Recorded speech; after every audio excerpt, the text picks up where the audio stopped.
Hola, estamos aquí de nuevo para hablar en esta oportunidad del regreso a clases. Cuando escucho esta palabra que vamos a regresar a las clases, lo primero que viene a mi mente es, bueno, ¿y cuándo dejó de haber clases? Durante todo el periodo de la pandemia, que empezó más o menos el 23 de marzo de 2020 y se supone que se iba a prolongar hasta el 19 de abril de ese mismo año, pues ese fue el periodo único que yo creo que estuvo cerrada la educación, porque a partir de abril de 2020 empezó la modalidad de las clases a distancia. Es decir, la escuela está abierta, las escuelas están abiertas. Sin embargo, si nosotros vemos a la prensa, si nosotros leemos revistas, digamos, vemos el blog de Nexos, vemos algunos articulistas del país, o vemos este encabezado, se regresará a clases solo cuando semáforo esté en verde, SEDUSAC. Se regresará a clases, o sea, ahorita no estamos en clases, pareciera que se sigue de lo que se dice aquí. Y lo mismo podemos leer en artículos muy buenos que parecen empezar a proliferar, o que más bien han proliferado desde que empezó la nueva modalidad educativa a distancia. En este caso, por ejemplo, en educación, una mecha encendida. Hay ocasiones en las que los periódicos traen buenos artículos que uno puede leer. Este es de Hugo Aboites. Lo primero que nos dice es, habrá regreso a clases, pero no a la normalidad. La contención que ha impuesto la pandemia a la palabra y al movimiento, cerrando escuelas y protestas, sirviéndose los del poder con una ampliación de su territorio, acorralando a todos con el temor al contagio y a la agonía de no poder respirar, ha estirado tanto y a tal límite la capacidad de estar quietos y aislados, atemorizados e impotentes, que el regreso se antoja como lleno de un ánimo de revancha. Bien, hoy quiero compartir con ustedes las perplejidades que me provoca este discurso del regreso a clases o, como dicen algunos otros, abrir escuelas. No, señores, las escuelas no están cerradas, las escuelas están abiertas. Lo que está en suspenso es, y esto hay que tenerlo claro, lo que está en suspenso es un esquema de organización y control de la escuela. La escuela, si consultamos un diccionario, la escuela en ningún punto dice que la escuela sea un conjunto de edificios. Lo que está cerrado explícitamente son un conjunto de edificios. Si algunos tienen la confusión en su mente de que las escuelas son edificios y de que porque están cerrados esos edificios, están cerradas las escuelas, pues bueno, permítanme decirles a esas personas que están mal. Si nosotros consultamos cualquier diccionario o buscamos textos de teoría de las instituciones, nos daremos cuenta que las escuelas son instituciones. Y esas instituciones, las escuelas, no están limitadas a estar operando bajo la modalidad de que yo junto a un montón de personas en un salón y me pongo a hablarles. Esa es una modalidad. Le voy a llamar, para abreviar el discurso y que no esté repitiendo tanto, le voy a llamar la modalidad concentracionaria o de concentración. ¿En qué consiste esta modalidad? Es una modalidad de organización y control de la educación. Es una manera de establecer el nexo educativo. Es una manera de gestionar la educación, de gestionar ese nexo. ¿En qué consiste? En lo que, pues, estos señores que hablan de abrir escuelas y de regresar a la escuela, confunden con la escuela. Consiste en, tenemos un espacio, generalmente los salones, bueno, los que yo conozco son salones de 5x5 en donde se aglutinan hasta 40 personas, por lo tanto tenemos la muy infame acumulación de 2 personas por metro cuadrado. Así hay muchos salones que yo he visto y en donde he dado clases, así están de aglomerados los salones. Esa es la modalidad concentracionaria, se concentra a las personas en un edificio, se construye un edificio, se concentran a las personas y los docentes, los profesores van, se paran y explican lo que tengan que explicar de acuerdo al procedimiento que tengan pensado para lograr establecer la situación didáctica en el aula. Esa es una modalidad de educación, como ya dije, le voy a llamar la modalidad concentracionaria. La otra modalidad, la que se inauguró pues prácticamente en 2020, se inauguró de manera generalizada porque ya hay educación a distancia y hay varias modalidades de educación a distancia que no las discutiré, simplemente la que nos tocó a todos los que somos docentes nos tocó padecer o llevar adelante a través de la Red Mundial de Telecomunicaciones. Se establece ahora el nexo entre el docente y sus estudiantes en una modalidad que voy a llamar, y perdóneseme la palabra, la modalidad dispersional. Tenemos pues dos modalidades para establecer el nexo educativo, lo que yo llamo nexo educativo. La modalidad concentracionaria, que es con la que muchos están obsesionados, y la otra, una modalidad que se generalizó en el 2020 y que muchos todavía en México la estamos usando, que es la modalidad dispersional. ¿En qué consiste la modalidad dispersional? Bueno, pues que a través de los adelantos tecnológicos, a través de la tecnología, en este caso de la Red Global de Telecomunicaciones, el docente establece un nexo con un conjunto de personas a través de esa red, sea en cualquiera de las plataformas que existen, que lo mejor sería que las universidades desarrollaran su plataforma para poder llevar adelante mejor la parte del control. Es una organización y debe de haber un cierto control, pero bueno, muchas universidades fueron tomadas desprevenidas por esto y se utilizan plataformas que ya estaban disponibles. Y ahí están. La modalidad dispersional, se establece el nexo comunicativo entre el docente y los estudiantes a través de una pantalla por medio de satélites que están en el espacio exterior y donde rebotan nuestras señales electromagnéticas y así nos comunicamos todos y las personas se mantienen dispersas. ¿Por qué se requiere la dispersión? Pues porque en los ambientes donde abundan muchas personas, donde hay mucho dióxido de carbono, este residuo, en este lugar donde puede dispersarse y acumularse el coronavirus, pues no es conveniente dar clases porque nos vamos a infectar todos y se va a romper el nexo completamente. Entonces se utiliza una modalidad dispersional. Un docente a través de un sistema de telecomunicaciones se comunica con un montón de estudiantes.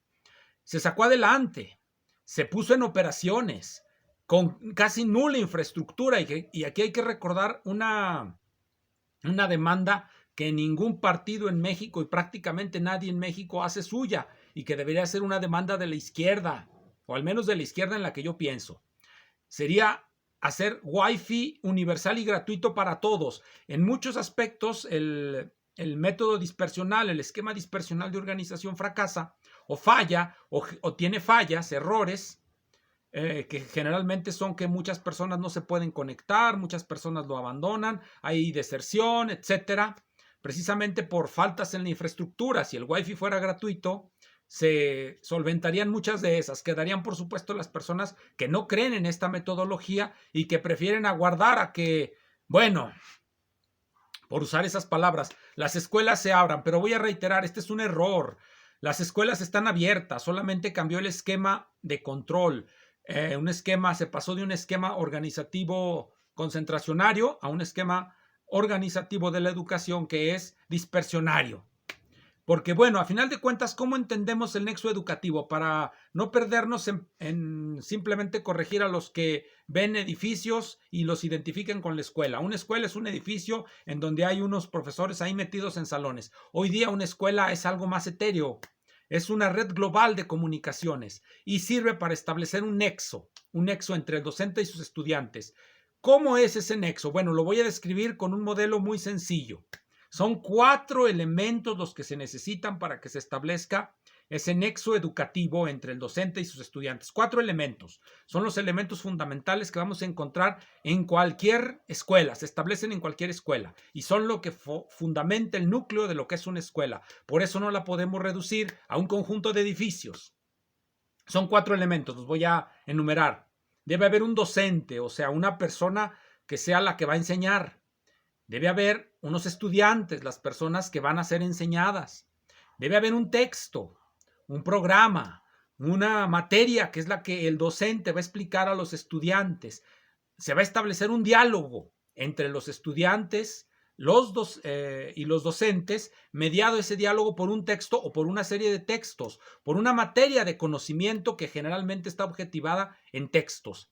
Esos son los primeros 3 elementos que se necesitan: un docente, un texto o conjunto de textos, o en general una materia que es la que se va a enseñar y que es la que va a permitir establecer ese diálogo entre los estudiantes, que son los que quieren aprender, y el docente, que es el que quiere enseñarles.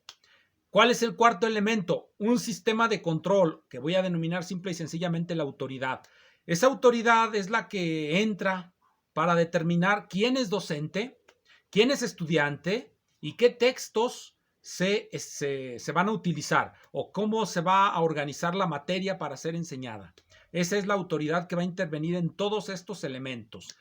Eso sigue actuando. Todos estos elementos, como los pueden ver, siguen actuando. Sigue habiendo docentes que se comunican con sus estudiantes a través de las plataformas telecomunicacionales. Hay una materia que se va a enseñar. Los docentes siguen enseñando matemáticas, física, ciencias sociales y utilizan textos, varios textos o un texto, o utilizan algún otro desplegado de materiales para organizar su materia, para organizar el conocimiento que quieren transmitir. Y hay autoridades que son las que determinaron quién fue docente, quién fue estudiante y qué textos se utilizan.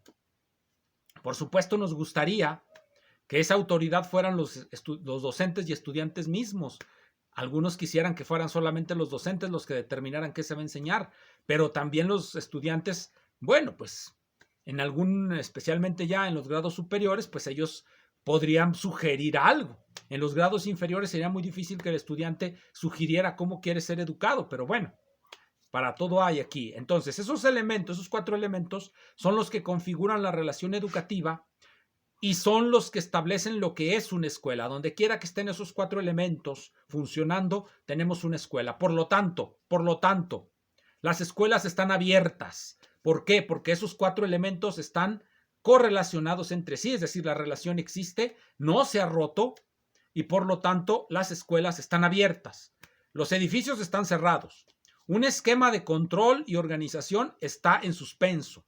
Y muchas personas creen que ese es el mejor esquema de organización y control.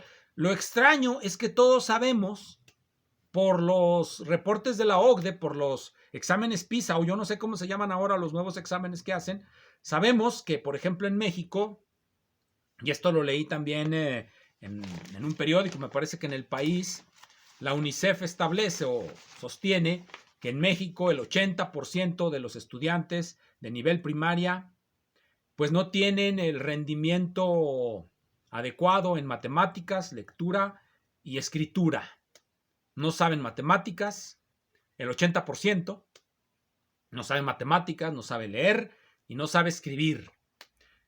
Como docentes, todos somos resultado de ese sistema educativo. Por lo tanto, lo más seguro es que como docentes, el 80% de esos docentes no sepamos leer, no sepamos escribir y andemos mal en matemáticas. La mayoría de los docentes andan mal en matemáticas, incluso los que estudiaron ingeniería, física, química, matemáticas. Tienen problemas para comprender muchos de esos conceptos. Por lo tanto, ¿cómo los podrían enseñar? Y eso es uno de los problemas también clave de la enseñanza. Se necesita que quien enseña sepa. Yo sé que a muchos les han vendido ese artefacto, ese juguete de los pedagogos, que con eso justifican su existencia, de que se necesita un método, un medio para enseñarle a las personas. Bueno, no. Sí se necesita, es el nexo comunicacional del que estuve hablando. Se debe establecer un diálogo entre el docente, el estudiante y la materia que se trata de discutir. ¿Cómo se establece esa relación? ¿Cómo se dan los momentos didácticos? Bueno, pues las autoridades quisieran poderlo controlar, quisieran poder decir, puedo medir, puedo hacerlo. A veces se puede establecer entre 2 o 3 personas. El problema se agrava cuando se quiere establecer entre un docente y 500 estudiantes, donde seguramente habrá muchos problemas. Pero bueno, a lo que voy es a esto. Los mismos informes de esas agencias que mencioné hace un momento, en las fuentes que dije, El País, la UNICEF, la OCDE, nos dicen que el método concentracionario en México no funciona muy bien. No funciona muy bien. 80% de los egresados no saben de primaria y de secundaria, no saben matemáticas, no saben escritura, no saben lectura. Y eso lo puede confirmar cualquier docente que dé clases en nivel preparatoria o en nivel secundaria. Los estudiantes tienen, la mayoría tienen muchas deficiencias. ¿Quién sabe si un 80%? Podría ser un 60, un 70, un 50, incluso la mitad. Pero sí es cierto que los estudiantes tienen muchas deficiencias. Y los docentes seguramente también las tenemos. Por lo tanto, el diálogo que se establece entre docentes y estudiantes a veces puede ser inexistente. Puede no ser un diálogo, sino un monólogo. El profesor habla, y los docentes fingen que escuchan. Nunca leen el texto, nunca se interesan por la materia. ¿Cómo se va a establecer la relación? ¿Cómo se va a establecer el nexo comunicacional? Si de entrada no hay interés por parte de una de los elementos de este nexo.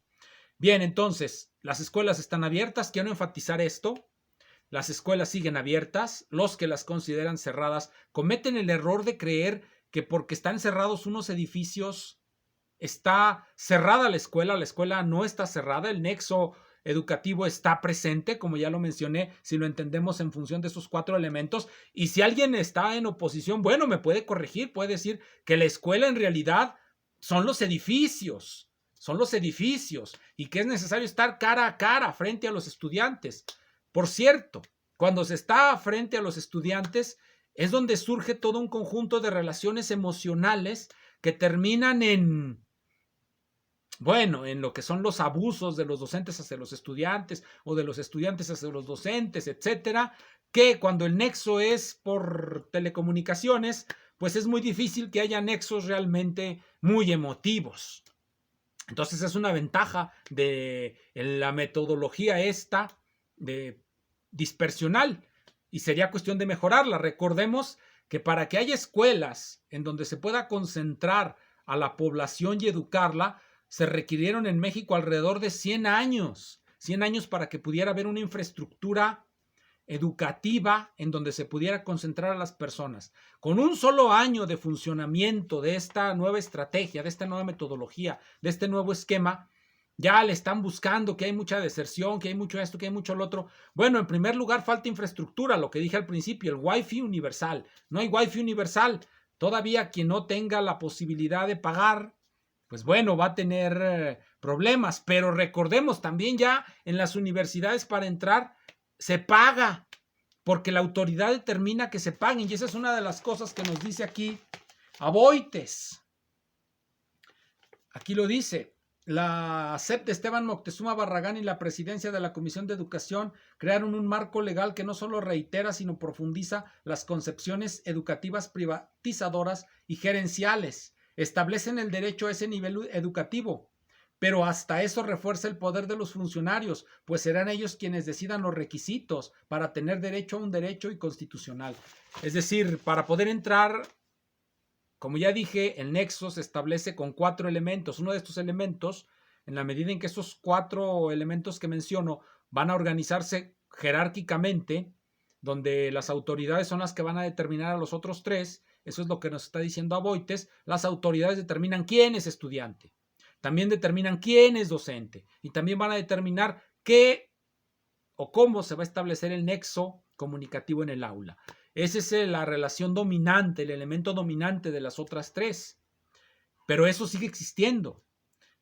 Bueno, a lo que iba, el asunto es que si bien muchas personas en estos momentos no tienen la capacidad de conectarse a la red, también es cierto que muchas personas no tienen los recursos para ingresar a las universidades y seguidamente de esto las autoridades mismas determinan quién entra y quién no. Es decir, no es un acceso gratuito y universal para todos, es un acceso condicionado y que cuesta, porque muchas escuelas, incluso de universidades que se dicen revolucionarias y de izquierda, cobran por todo.